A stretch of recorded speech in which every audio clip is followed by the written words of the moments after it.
Meus irmãos, vamos abrir as nossas Bíblias em Romanos, capítulo 2, versículo 17 a 29, são os versículos que nós vamos meditar no dia de hoje, mas nessa ocasião eu os chamo a primeiro abrir em Romanos capítulo 2, versículo 28. A palavra do Senhor diz assim: Porque não é judeu quem o é apenas exteriormente, nem é circuncisão a que é somente na carne. Como eu falei, esse é o versículo que eu queria ler com vocês agora, mas nós vamos meditar em tudo que está dito aqui dos versículos 17 a 29. E esse texto fala algo sobre o que é verdadeiro. Vivemos em dias, inclusive, que definir o que é verdadeiro chega a ser complexo. Quem aqui já viu o vídeo do Will Smith comendo espaguete? Você já viu esse vídeo? Um vídeo que viralizou, feito por inteligência artificial, onde você vê o famoso ator Will Smith comendo espaguete, mas foi tudo feito por um computador. Se você não viu esse, talvez você tenha visto o maravilhoso vídeo onde Bolsonaro e Lula estão ali juntos no Natal. Também criado por inteligência artificial. A única forma disso acontecer é inteligência artificial. Além disso, nós vemos muitos outros que estão cada vez mais difíceis de serem distinguidos de vídeos falsos ou verdadeiros. É difícil, na atualidade, cada dia mais, definir, a partir do que vemos nas redes sociais, o que é verdade e o que é falso. Mas sabe o que é muito mais importante de sabermos definir o que é verdadeiro e o que é falso? Para nós, como igreja, como embaixada do reino do Senhor, uma das coisas mais importantes que precisamos saber definir, reconhecer, é quem é o verdadeiro povo de Deus. É sobre esse aspecto da verdade que o texto que nós vamos meditar hoje busca falar. Quem é o verdadeiro povo de Deus? Quem é povo de Deus de verdade? E em resposta a isso, o texto vai nos apresentar duas respostas, dizendo quem não é povo de Deus, e mais duas sobre quem é povo de Deus. Então, quando nós olhamos para os versículos iniciais, nós observamos Paulo enfatizar que não é povo de Deus aquele que ensina o que não vive. Não é povo de Deus aquele que ensina aos outros sobre Deus, mas não obedece. Olha para o versículo 17 junto comigo. Versículo 17 de Romanos capítulo 2 diz assim: Mas se você diz que é judeu, confia na lei e se gloria em Deus, se você conhece a vontade de Deus e aprova as coisas excelentes, sendo instruído na lei, se você está convencido de que é guia dos cegos, luz dos que se encontram em trevas, instrutor de insensatos, mestre de crianças, tendo na lei a forma da sabedoria e da verdade, você, pois, que ensina os outros, não ensina a si mesmo? Essa é a pergunta que Paulo vai suscitar aqui. Temos que lembrar que essa epístola de Paulo aos Romanos está sendo dirigida a uma igreja formada tanto por judeus, o título que ficou mais usado para se referir a qualquer descendente de Israel, mas também é uma carta dirigida a uma igreja formada por gentios, pessoas de todas as outras nações, inclusive romanos ali também. E havia entre aquele povo uma desavença. Eles estavam discutindo a respeito do que era ser povo de Deus. E os judeus acabavam entendendo que eles eram o verdadeiro povo e que eles tinham um papel de preponderância para ensinar. É por isso que Paulo continua aqui nesses versículos 17 a 29 a fazer o que ele já tinha iniciado no capítulo 2, no início do capítulo 2. Através da figura ali da retórica, que é a diatribe, ele cria um interlocutor fictício, imaginário, com o qual ele está dialogando. E esse interlocutor é um judeu. Paulo, então, já tendo se referido anteriormente aos gentios de maneira mais específica, agora busca falar principalmente com aqueles que são judeus e estão ali na igreja de Roma. E ele quer se dirigir especificamente àqueles judeus que estão sendo arrogantes e hipócritas. Paulo quer deixar claro que, ao invés de haver desunião entre gentios e judeus, eles deveriam buscar a união. Nenhum dos dois era melhor do que o outro. Sabe por quê? Porque ambos pecaram. Ambos carecem da glória de Deus. Ele vai enfatizar mais isso nos capítulos seguintes da sua epístola. Além disso, ambos precisam de Jesus. E somente em Jesus podem ter salvação. Paulo, então, busca aqui chamar a atenção, principalmente nesse primeiro momento, do seu interlocutor judeu, para mostrar a ele que ele não é melhor do que o gentio. Os judeus haviam recebido a lei? Sim, eles haviam recebido a lei. Sim, eles foram instruídos na lei.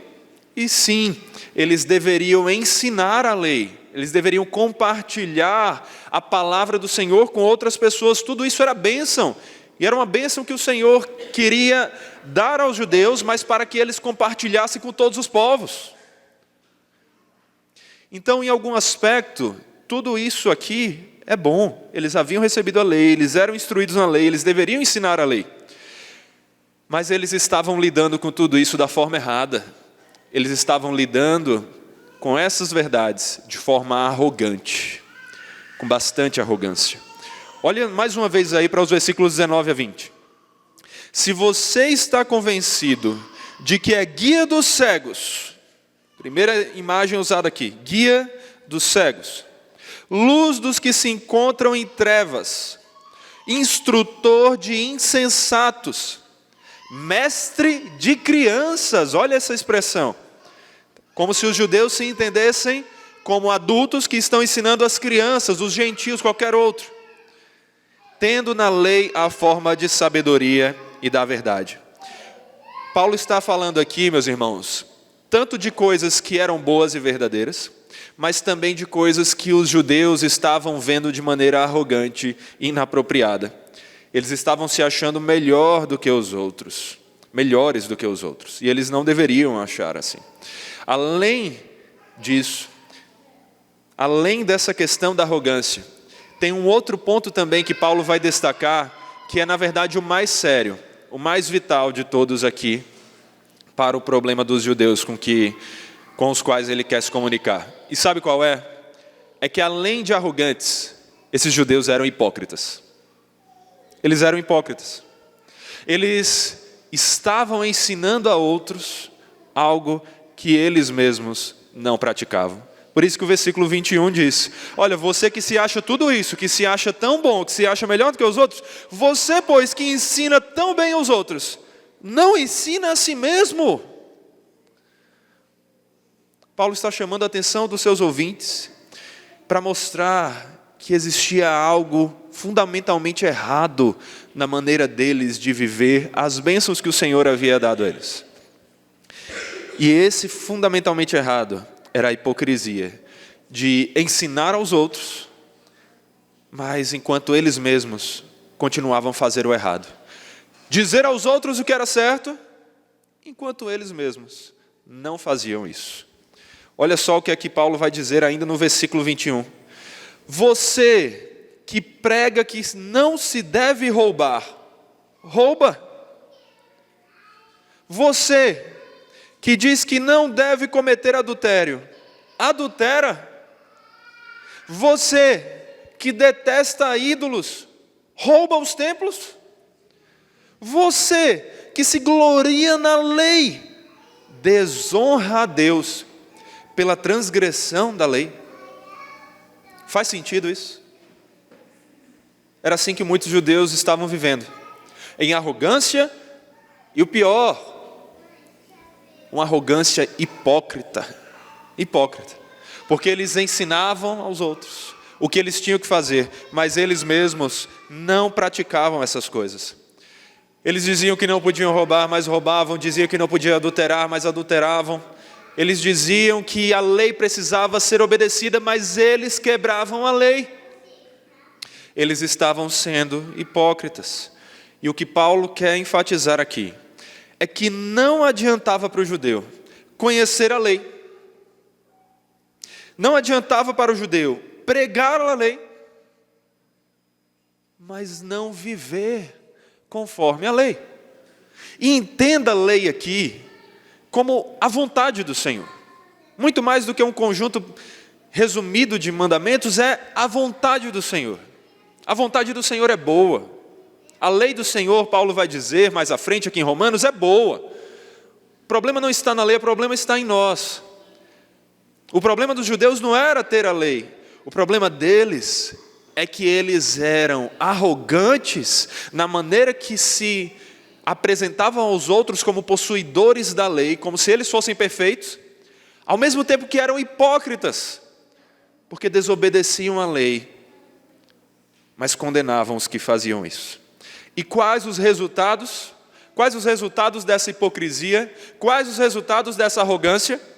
O versículo 24 nos diz: pois como está escrito, o nome de Deus é blasfemado entre os gentios por causa de vocês.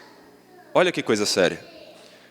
A hipocrisia dos judeus estava fazendo com que os gentios, todos os outros povos, blasfemassem o nome de Deus, falassem mal sobre Deus, não crescem em Deus, porque olhavam para a hipocrisia dos judeus e pensavam, não é possível que um Deus de um povo tão hipócrita seja um Deus de verdade.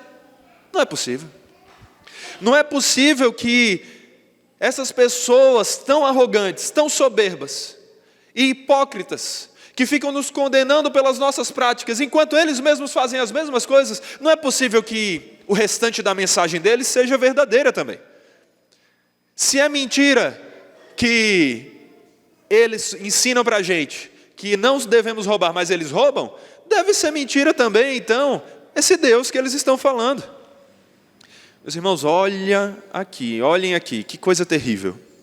Observem as terríveis consequências dessa pregação hipócrita.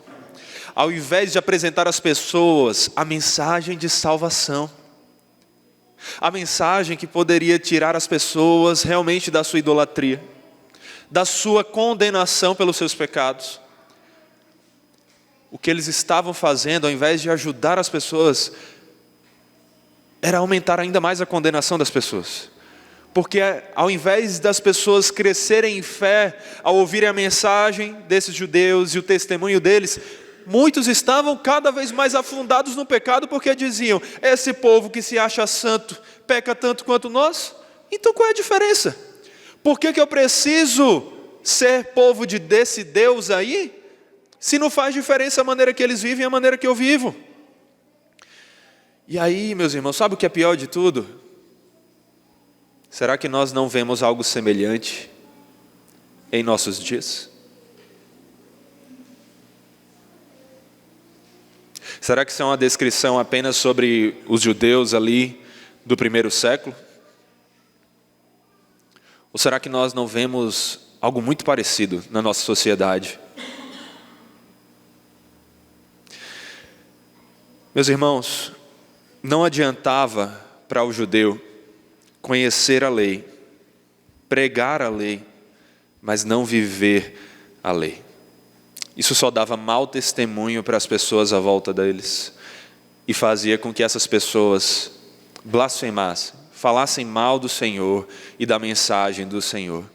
Eles estavam tornando a boa e perfeita mensagem do Senhor uma mensagem manchada pelas práticas deles. Mas sabe o que mais? De forma semelhante, não adianta para o cristão conhecer a Bíblia, falar sobre a Bíblia, pregar o Evangelho, mas não viver isso. Não viver o que prega. Porque da mesma forma que aconteceu com os judeus, o nome de Deus muitas vezes é blasfemado por outras pessoas que não são cristãs, por causa do falso testemunho que alguns que se dizem cristãos estão fazendo por aí. Quantas igrejas cheias de pessoas que estão ali interessadas nas bênçãos de Deus e não nos Deus das bênçãos. Igrejas cheias de pessoas que estão ali para resolver seus problemas, mas não o maior de todos os problemas, que é o pecado. Igrejas cheias de pessoas que estão prontas para condenar todo mundo, mas não percebem que continuam condenadas. Quantas igrejas não têm sido motivo de o evangelho ser criticado? Será que você nunca ouviu alguém dizendo: eu não creio no evangelho, eu não creio na Bíblia? Por quê? Porque eu não consigo crer na mensagem que esse povo hipócrita prega. Ao ponto de terem chegado a dizer: olha, de Jesus eu gosto, eu não gosto é dos discípulos dele. Meus irmãos, muitos têm saído por aí de forma arrogante, se achando melhor do que os outros porque vão à igreja, porque tem uma Bíblia em casa. Não é nem porque leem, né? Porque geralmente é o ter a Bíblia em casa. Se achando melhores do que os outros porque foram batizados, mas estão aí dando falso testemunho. Porque no domingo são crentões, mas de segunda a sexta, ou mesmo sábado, não há diferença entre eles e os ímpios. Não há diferença entre eles e qualquer pessoa que não conheça Deus. E o que é que isso faz? Isso faz com que o nome de Deus seja blasfemado.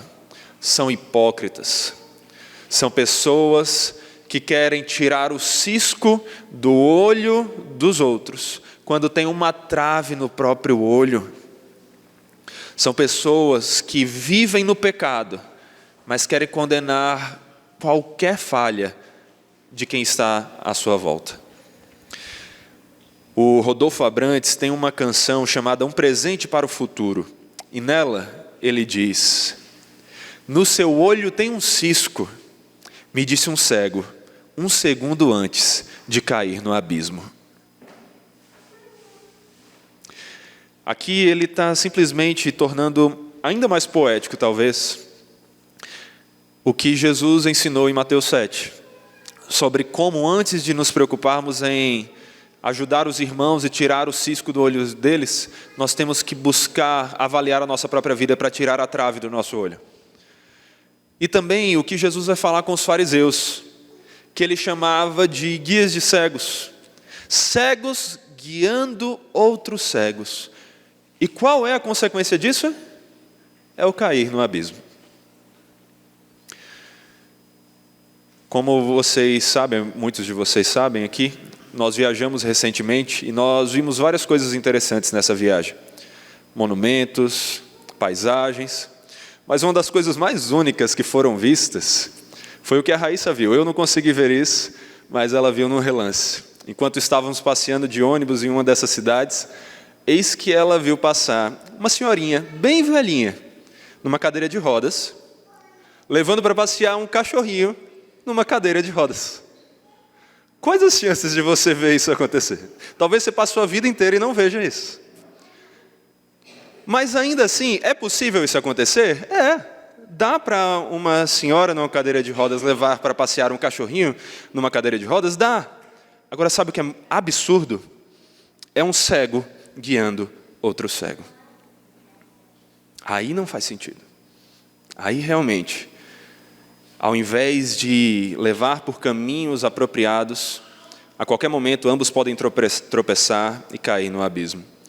A qualquer momento, eles podem ser atropelados em meio ao caminhar na rua. Um cego não deveria guiar outro cego.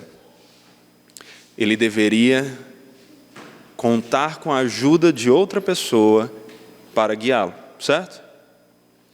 Mas o que Paulo está querendo dizer aqui é que essas pessoas, esses judeus que se achavam com uma visão tão boa, na verdade, não eram nem sequer míopes, eram cegos também, tão cegos quanto os outros que eles queriam conduzir. Não faz sentido um hipócrita tentar ensinar o evangelho a outros. E aqui é que nós vemos Paulo enfatizar que, olha só, judeu, suposto povo de Deus, você que prega tão bem, não vive o que prega, você não é povo de Deus. E nós podemos dizer, você cristão, ensina tanto, fala tanto sobre como os outros estão vivendo em pecado. A nossa sociedade está perdida, as pessoas nas festas e as bebidas e as drogas e o sexo, terrível. Enquanto você também vive em hipocrisia. Você que diz que é um absurdo esse relativismo e essa negação da verdade no mundo, mente no seu trabalho para conseguir manter o emprego. Você que condena aqueles que estão em festas, dormindo com um e com o outro, não consegue tirar os olhos da pornografia, das fotos de homens e mulheres com pouca roupa nas redes sociais, ou deixar de ficar encarando uma mulher ou um homem que passa na academia. Será que isso não é uma hipocrisia semelhante ao que os judeus estavam fazendo aqui? Aqui, meus irmãos, nós temos que lembrar, aqueles que ensinam aos outros sobre Deus, mas não vivem o que pregam, são hipócritas, não são povo de Deus. Não é povo de Deus aquele que ensina o que não vive. Como Paulo mesmo disse, nós devemos ter cuidado, fazer como ele mesmo fazia. Mas esmurro o meu corpo e o reduzo à escravidão, para que, tendo pregado também a outros, não venha eu mesmo a ser desqualificado. Qual é a resposta que nós temos que ter diante disso? Será que nós não deveríamos mais pregar? Será que o resultado é esse? Então, já sei. Se realmente eu tenho uma tendência a pecado, melhor, sabe o que eu vou fazer? Eu não vou mais falar do pecado do outro, e aí ninguém fala do meu pecado. A gente esconde a existência do pecado, e todo mundo vive como se tudo estivesse bem. É o que várias igrejas têm feito por aí. Quantas igrejas falam do pecado? Quantas igrejas falam da importância da cruz? Quantas igrejas têm medo de ofender as pessoas falando dos seus pecados? O número é discrepante, né? Aqueles que falam do pecado são poucos, mas as que têm medo de ofender são muitas.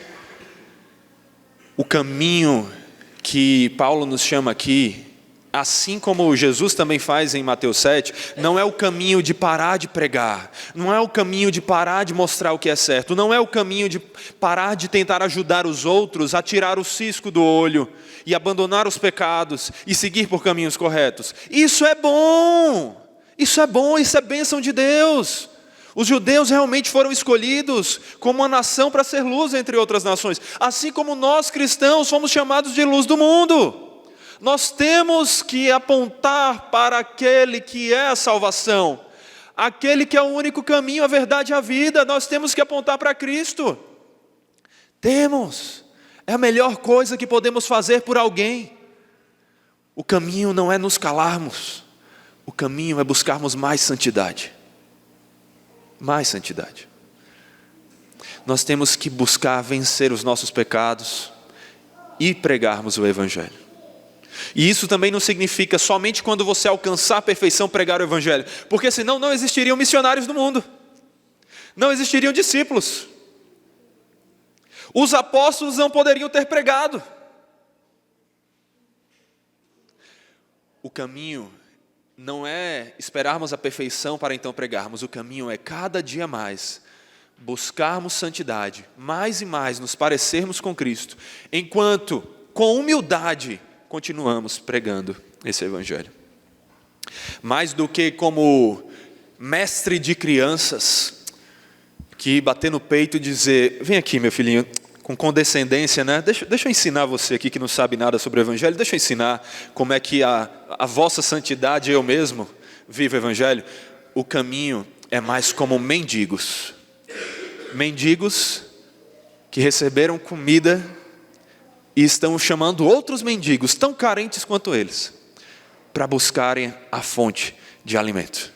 Nós somos esses mendigos, nós somos carentes, nós recebemos algo que nós não merecíamos. E agora, não porque somos melhores, mas reconhecendo que somos pequenos e que há outros pequenos como nós, que precisam de ajuda, nós vamos até eles e vamos chamá-los para o único que é grande, que é Jesus. Esse é o verdadeiro caminho que nós devemos seguir. Então não é povo de Deus aquele que vive de forma hipócrita. Em segundo lugar, não é povo de Deus aquele que obedece meramente ao que é visto. Não é povo de Deus o que obedece somente quando está sendo visto pelos outros, somente naquilo que os outros podem ver. Olha o versículo 25 do texto. A circuncisão tem valor se você pratica a lei. Mas se você é transgressor da lei, a sua circuncisão já se tornou incircuncisão. Circuncisão, meus irmãos, é um procedimento que é feito no órgão sexual masculino e que era feito nos judeus como um símbolo de entrada na aliança, como um símbolo que o marcava para dizer: esse pertence à aliança. Que aliança? Especificamente a antiga aliança, a aliança que Deus fez com um povo específico, que era para que por meio desse povo outros fossem alcançados. Esse povo deveria ser luz para as nações. A aliança que Deus fez com Abraão e com a sua descendência, dizendo que através dele todos os povos seriam abençoados. A circuncisão então era a marca dessa antiga aliança, e ela tinha importância. Mas o que Paulo está querendo dizer aqui é que até o símbolo da circuncisão, o símbolo da aliança, não servia de nada sem a verdadeira obediência à aliança. Ser circuncidado e não obedecer a Deus, não viver em obediência ao Senhor em todas as coisas, não servia de nada. Pelo contrário, era simplesmente uma obediência naquilo que poderia ser visto, ou não necessariamente visto, mas sabido, porque ninguém queria ver isso, mas algo que poderia ser sabido por outras pessoas, entendido por outras pessoas, para se mostrar então: nós somos povo de Deus. Então eles obedeciam nisso, nessa parte eles obedeciam, até porque também a circuncisão principalmente era feita nos bebês, logo que eles nasciam não tinham nem opção de dizer não. Mas essa circuncisão não servia de nada sem aquilo que ela deveria simbolizar. Ela era um símbolo de algo, mas o que importava não era simplesmente o símbolo sem o conteúdo, e sim o conteúdo. Qual era o conteúdo? Pertencer à aliança, a aliança de Deus com o povo, ser parte do povo de Deus. Mas sabe o que é que os judeus fizeram? Os judeus quebraram a lei, os judeus quebraram a aliança. A Bíblia nos mostra que a antiga aliança foi quebrada pelos judeus. E o que é que Deus fez então? Deus fez uma nova aliança. Uma aliança que não pode ser quebrada. Uma aliança que é feita com um povo espiritual, com o povo dele. E aqui é importante para nós percebermos também o que é que está sendo dito. Sabe por quê? Porque hoje nós não estamos na antiga aliança, nós estamos na nova aliança. Aliança que é superior, aliança que não pode ser quebrada, aliança que é feita com o Senhor e o povo que não vai abandoná-lo, que vai se manter nos caminhos dele, porque ele mesmo os transforma. Mas sabe o que é importante? É que também pode haver hipocrisia nessa aliança aos olhos dos homens, não aos olhos de Deus, mas aos olhos dos homens pode acontecer. E aí, sabe o que a gente percebe? Graças a Deus, a circuncisão foi substituída. Graças a Deus, os homens podem dizer, a circuncisão foi substituída por algo mais simples, pelo batismo. Agora, o símbolo de entrada na aliança é o batismo, é o descer as águas. Mas o batismo, ele tem alguma importância se nós não obedecermos? se nós não vivermos em obediência à palavra do Senhor? Semelhante à circuncisão, ele se torna um símbolo sem conteúdo, um símbolo que não está apontando para o que deveria apontar. Ele não tem valor. O batismo tem o seu valor no conteúdo vivido. Sabe quando é que o seu batismo vale? Se você, ao invés de obedecer somente nesse batismo, você obedece com a sua vida a todos os dias, a todo instante. Assim como os judeus estavam errados em se achar povo de Deus, porque obedeceram naquilo que poderia ser percebido pelos outros. Você está errado se acha que tudo que você deve fazer para ser cristão é se batizar um dia e levantar a mão numa igreja e dizer eu aceito Jesus. Está errado. Se você acha que é só isso que é necessário para ser parte do povo de Deus, você não entendeu o que é ser povo de Deus, porque não é povo de Deus, é isso que o texto está dizendo, não é povo de Deus aquele que obedece somente a ritos externos, ao que pode ser visto pelos outros. Isso precisa ser entendido, inclusive, com expansão. Não é só o batismo que se torna sem valor quando nós não obedecemos em outras coisas. É todas as outras obediências. Ir à igreja. Quantos de nós foram criados tendo a importância ali, sendo ensinada de ir para a igreja todos os domingos, mas não vivíamos em obediência durante a semana?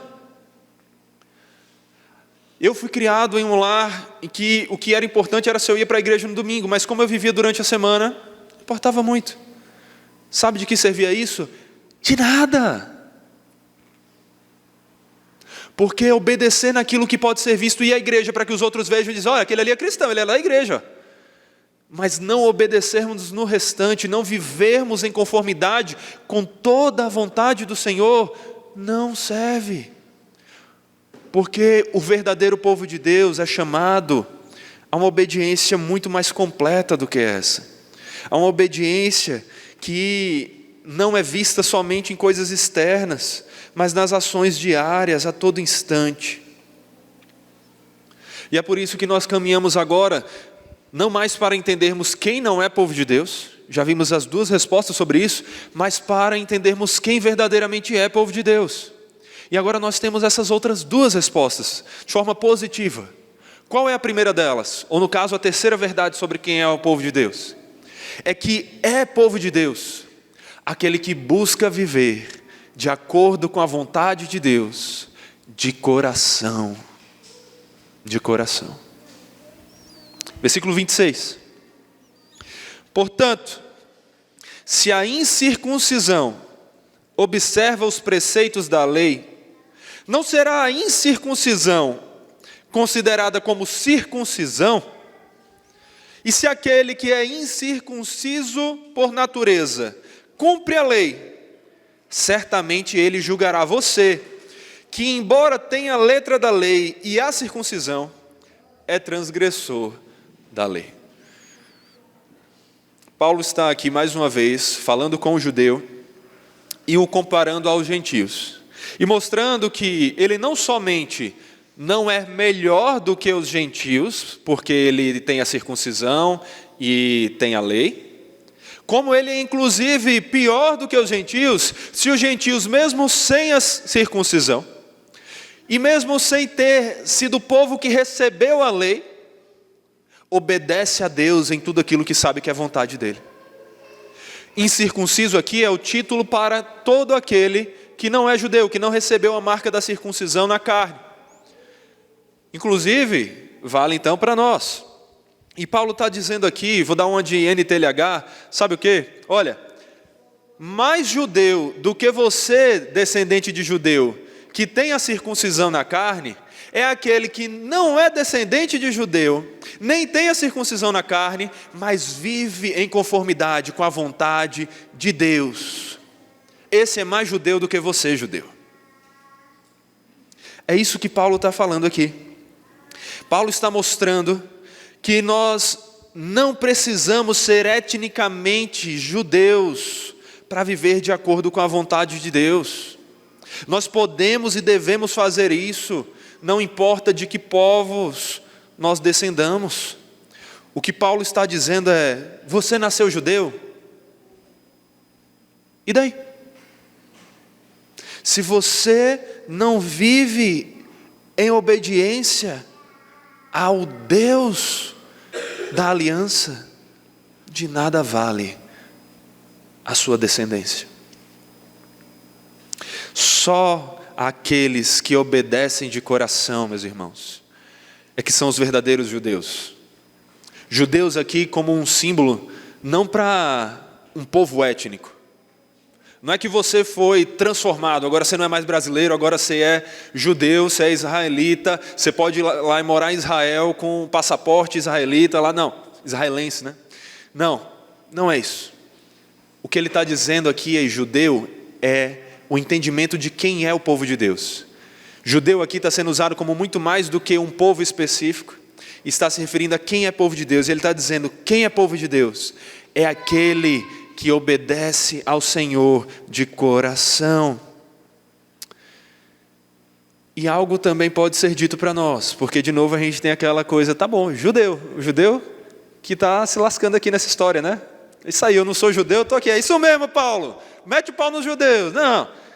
Não, primeiro que é errado essa postura antissemita, contra o povo judeu como etnia. Não, isso aí levou a muitos problemas, muitos pecados, não é essa a postura. Mas além do mais, nós temos uma outra coisa aqui. Você não é judeu, mas você se diz cristão, certo? Deixa eu dizer uma coisa. Não adianta você ser filho de cristãos se você não vive em obediência à vontade do Senhor. Quantas vezes nós ouvimos, né? Olha, meus filhos não vão se perder porque são filhos de crente e tal. Que o Senhor tenha misericórdia, devemos orar assim, devemos pregar assim. Mas não tem nada garantido por você ser filho de crente, você vai ser crente. Se não, desde o primeiro crente, era uma linha ininterrupta. O ser filho de crente não muda nada se você vive como um não crente. O ser filho de cristão não muda nada se você vive como um ímpio. E daí que seus pais são cristãos? Se você não é, você é menos cristão do que aquele que não é filho de cristãos, mas conheceu de verdade a Cristo, ama esse Cristo e busca viver de acordo com a vontade dele. A sua descendência, a sua ascendência aí não vai mudar nada. Ou seja, meus irmãos, sabe o que é? Estar na aliança só é real quando nós vivemos em conformidade com a aliança. Isso mostra inclusive que o batismo, assim como a circuncisão, só tem valor para os que obedecem. É para os que obedecem de coração. E nós vemos a palavra falar disso repetidamente. Como o verdadeiro povo de Deus é aquele que entende que o que Deus quer é uma obediência de coração. Quando o profeta Samuel estava corrigindo Saul, ele disse: será que o Senhor tem mais prazer em holocaustos e sacrifícios do que o obedecer a sua palavra? Eis que o obedecer é melhor do que o sacrificar, e o ouvir é melhor do que a gordura de carneiros. Miqueias 6,8 diz: ele já mostrou a você o que é bom. E o que o Senhor pede de você? O que o Senhor pede de você? Que pratique a justiça, ame a misericórdia e ande humildemente com o seu Deus. Jesus, quando foi perguntado qual era o grande mandamento da lei, respondeu: ame o Senhor seu Deus de todo o seu coração, de toda a sua alma, de todo o seu entendimento. Este é o grande primeiro mandamento. E o segundo, semelhante a este, é: ame o seu próximo como você ama a si mesmo. Destes dois mandamentos dependem toda a lei e os profetas. Agora olha o que é que Jesus vai falar. Se aqui ele fala da importância dos mandamentos, ele vai falar da importância do amor e da conexão entre essas duas coisas. Em João 14:21, Jesus diz: aquele que tem os meus mandamentos e os guarda, esse é o que me ama. E aquele que me ama será amado por meu Pai, e eu também o amarei e me manifestarei a ele. O que nós vemos aqui é como a conexão entre amor e obediência é tão íntima que não dá para ter uma sem ter a outra. Assim como quando perguntado qual é o mandamento, foco no mandamento, né? Qual é o mandamento mais importante, Jesus? Quero saber de mandamento. Jesus vai lá e diz, amor. O mandamento mais importante, amor. Ame a Deus e ame ao próximo. Aí nos nossos dias as pessoas chegam, mandamento para quê? O negócio é amor, amar, o que importa é amar. Aí Jesus diz, opa, amar? Pois aquele que ama é o que obedece os meus mandamentos. Porque não dá para ter um sem outro. O verdadeiro amor é obediente, a verdadeira obediência é amorosa. E tanto esse amor quanto a obediência são definidos pelo próprio Deus, em conformidade com a vontade do Senhor. Por isso que só é povo de Deus de verdade aquele que ama ao Senhor de coração. Você ama ao Senhor? Você ama o Senhor? Mais do que me responder sim, eu amo, ou dizer eu amo Deus acima de todas as coisas, você tem que conectar com a outra relação, a outra metade da moeda, que é a obediência. Como tem sido a sua obediência? Você obedece ao Senhor? Você só tem como me mostrar que ama o Senhor se você me mostra que obedece ao Senhor. E você só tem como me mostrar que obedece ao Senhor se você ama ao Senhor. As duas coisas são verdades íntimas, inseparáveis. E elas precisam estar na sua vida se você é povo de Deus. Se você ama o Senhor, e se mesmo com suas falhas você tem obedecido ao Senhor. Porque entenda, o que o texto está dizendo não é que somente quem obedece perfeitamente à vontade de Deus é povo de Deus. Porque senão só Jesus era povo de Deus. Mas não, eu pecador, você pecador, se nós buscamos, lutamos, nos esforçamos para que a obediência seja muito mais constante do que a desobediência, se a nossa vida é a busca por fazer a vontade do Senhor, isso mostra que o Senhor nos chamou para o seu povo. E que nós somos povo dele e podemos nos alegrar, porque ele nos capacita ao amor e à obediência. Então é isso que você tem que refletir na sua vida. Ela tem amor obediente e obediência amorosa. Se ela tem, você é povo de Deus. Se ela não tem, se arrependa e clame ao Senhor para chamá-lo para o seu povo. E isso é algo que você não consegue fazer sozinho. Você não consegue obedecer ao Senhor de coração sem o próprio Senhor. O que nos mostra a última verdade desse texto sobre quem é o povo de Deus. E a mais importante delas, eu diria. Sabe por quê? A última verdade que esse texto vai dizer sobre quem é povo de Deus é que só é povo de Deus quem foi regenerado pelo Espírito Santo. Só é povo de Deus quem foi transformado pelo Espírito Santo.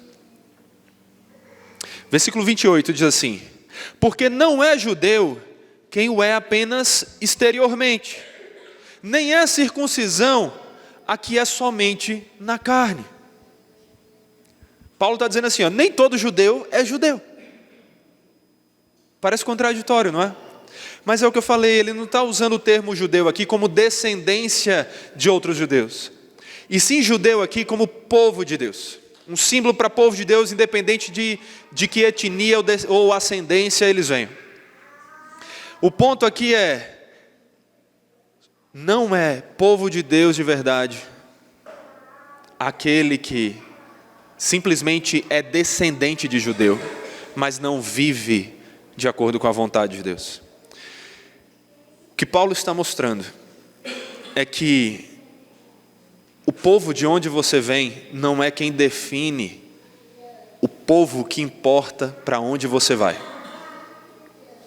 E aí ele vai enfatizar mais. Mas então, se o judeu não é necessariamente judeu, quem é judeu? Quem é o povo de Deus de verdade? A resposta fundamental desse texto está aí no versículo 29. Porém, judeu, e aí você pode dar uma de NTLH, porém, povo de Deus é aquele que é interiormente, e circuncisão é a do coração, pelo Espírito, não segundo a letra, cujo louvor não procede dos seres humanos, mas de Deus. A linguagem que Paulo usa aqui, do interior, do coração, é uma linguagem de regeneração. Regenerar significa dar vida novamente. É uma linguagem de nova vida. É uma linguagem de conversão. É uma linguagem de transformação. O que Paulo está mostrando é que, mais do que uma etnia, o que importa é aquilo que você é no seu íntimo. Mais do que uma circuncisão física, que era apenas um procedimento externo na carne, o que realmente importa é uma transformação do coração, que é um símbolo do nosso todo, do mais íntimo de nós mesmos. Judeu de verdade, povo de Deus de verdade, não é o que teve uma mera parte do seu corpo marcada.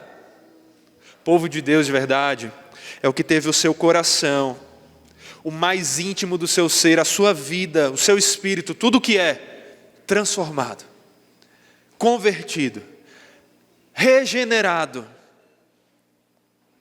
à imagem e semelhança de Jesus. E quem é que faz isso? Será que sou eu, pregador? Será que é o rabino? Será que é o padre? Não. Quem faz isso é o Espírito. E o Espírito aí está muito bem colocado com letra maiúscula. Porque não é qualquer Espírito, mas o Espírito Santo de Deus. Ele é o regenerador. É aquele que dá nova vida a quem Ele quer, vida abundante, vida verdadeira.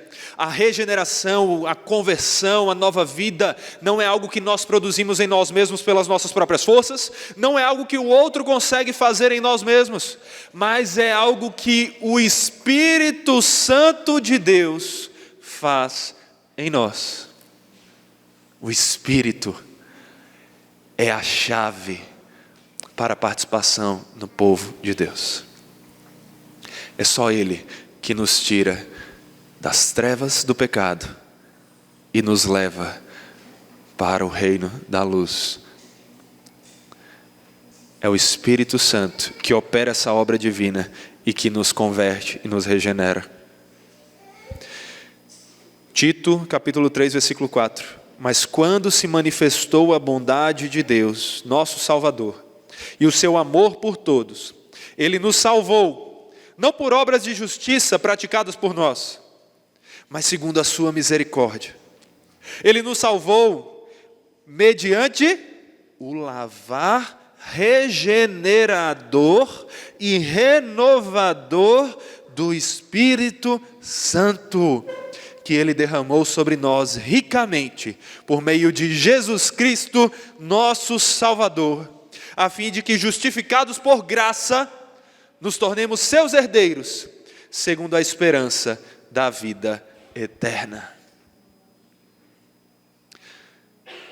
Lá em João, capítulo 1, versículo 12, diz: mas a todos quanto receberam quem? Jesus, deu-lhes o poder de serem feitos filhos de Deus, a saber, aos que creem no seu nome, os quais não nasceram do sangue, nem da vontade da carne, nem da descendência necessariamente de Abraão, nem de uma descendência de um povo específico, mas nasceram da vontade de Deus. E assim, se alguém está em Cristo, é nova criatura. As coisas antigas já passaram, eis que se fizeram novas. Ou seja, meus irmãos, tem muito descendente de judeu que não faz parte do povo de Deus de verdade. E tem muitos descendentes de judeus que, não sendo parte do povo de Deus de verdade, então o que acontece? Não viverão em alegria com Deus para sempre. E há muitos que não são descendentes de judeus, são gentios, são romanos, gregos, são europeus, ou até mesmo brasileiros, e que, sendo feitos pela obra do Espírito, nova criatura, são verdadeiro povo de Deus, são filhos do Senhor, fazem parte da família do Senhor.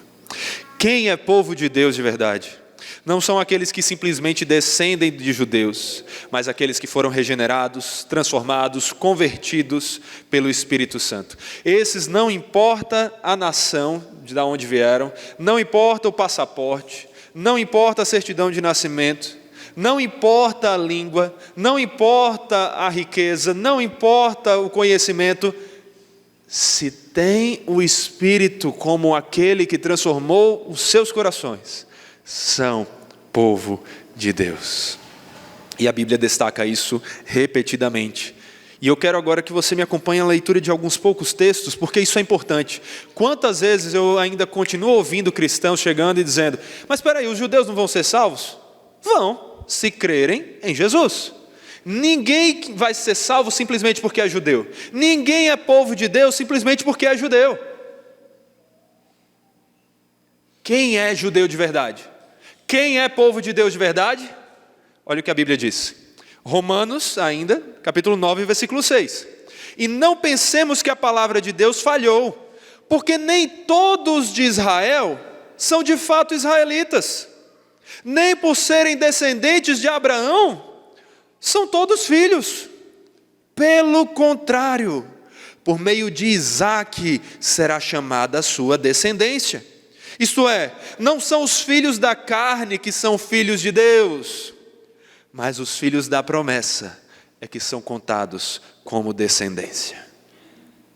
Gálatas capítulo 3, versículo 7.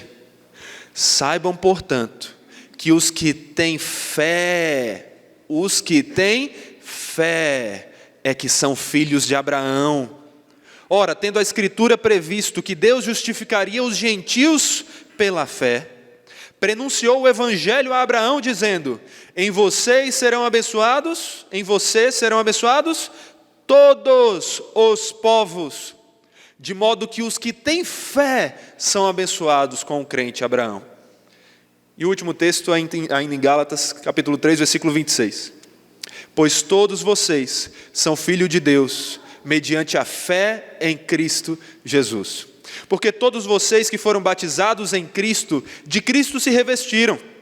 Assim sendo, não pode haver judeu, nem grego, nem escravo, nem liberto, nem homem nem mulher, porque todos vocês são um em Cristo Jesus. E se vocês são de Cristo, são também descendentes de Abraão e herdeiros segundo a promessa. Você é de Cristo?